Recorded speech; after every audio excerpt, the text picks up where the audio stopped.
Laura Collett and London 52 have won their third five-star title in superb style. The pair led from start to finish, ending on their dressage score of 20.3 to lift the Luhmühlen crown. Laura, third five-star win for you in London 52. How are you feeling? I can't quite believe it, to be honest.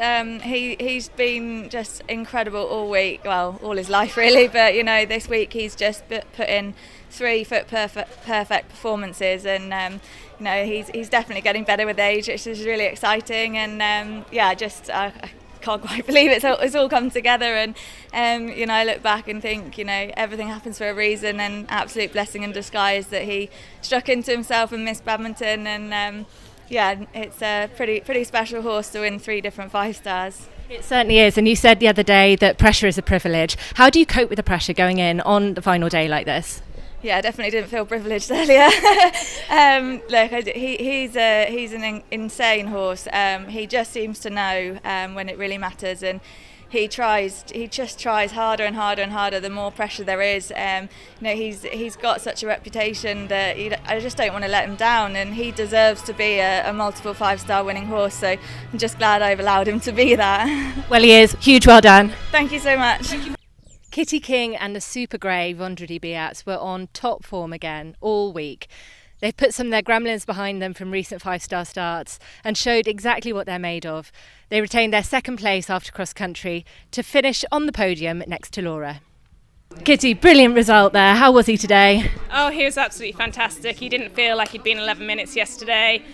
He felt really nice and soft in the warm-up when I was just trotting him around, stretching and doing some canter. He felt really loose and supple, and I didn't jump very much because the jumps he did give me just felt, beautiful. And then he went in and I felt, very confident in him, and it's nice to be sat on a horse where you don't have to go in feeling nervous. I think it's kind of first time I've ever been into a 3-day arena and really just not felt the nerves at all, and it wasn't a track that particularly suits him because it's quite gallopy and he's better with the kind of tight turn backs and things like that, so you have to break his canter up a little bit, which is I think why I got a bit of a time fault, but that was my riding rather than him, and he jumped his socks off, and glad to have a little bit of luck on our side this year.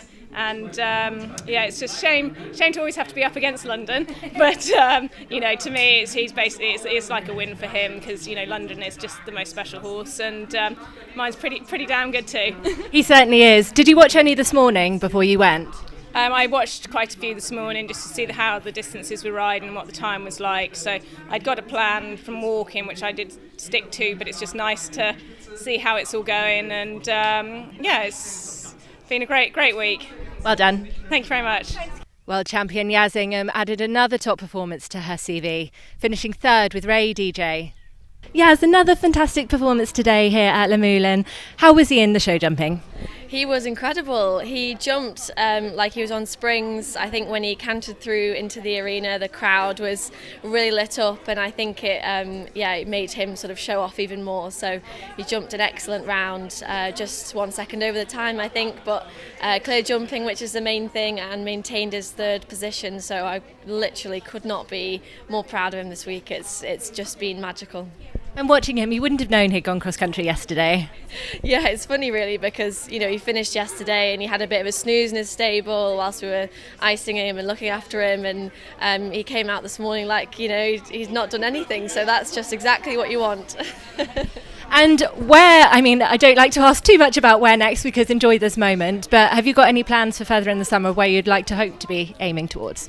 Well, it's a funny question really because he spent last year at 4-star level. We thought we'd just gain a little bit more experience, a bit more mileage together, and he was so consistent, and we thought now was the right time to step him back up to 5-star. So really our plans sort of ended with Luhmühlen to gauge how we got on and where to go next. So I'd like to think that another 5-star might be on the horizon, maybe not Burley, but we'll see. I think there's lots of options for him, and he was just great, so on to the next. Well, very well done. Thank you very much. Luhmühlen show jumping course was influential today, as it often is here at the 5-star. Emily King and Valmy Beats were actually the first competitors to go round clear and inside the time. Looking up to the business end of the leaderboard, there's actually been no change within the top 5, which means that Boyd Martin and Luke 140 remain in 4th place, and Harry Meade and Tenerez are in 5th. I caught up with Harry after his show jumping round. Harry, what a brilliant week. It was a great week. Yeah, it was, I came out here with sort of not quite knowing what to expect from him. He's got lots of ability. He wouldn't necessarily be the world's bravest horse, and I came just to try and do the best job I could, and really couldn't have wished for a better performance from him in all three phases. And he looked spring-heeled out there this morning in the show jumping. How did he feel out after cross country? Great. I mean, I always think of the proof of the pudding of a fit horse is how they feel the next day, not just how they feel this cross country. And he felt like he hadn't been cross country. I always think if they come out and if you had amnesia and didn't know what they'd done the day before, I wouldn't have known he'd been cross country. So he was great, and he's a very good show jumper. The time was pretty tight in there, so it was, that was the main target, was to just turn inside a couple of places, and I was delighted he finished in the time and jumped a nice clear round. You sort of expect when you have a tough show jumping track like that alters the placings, but obviously the top five didn't change order, but delighted with him. Fantastic, thanks so much. Thank you.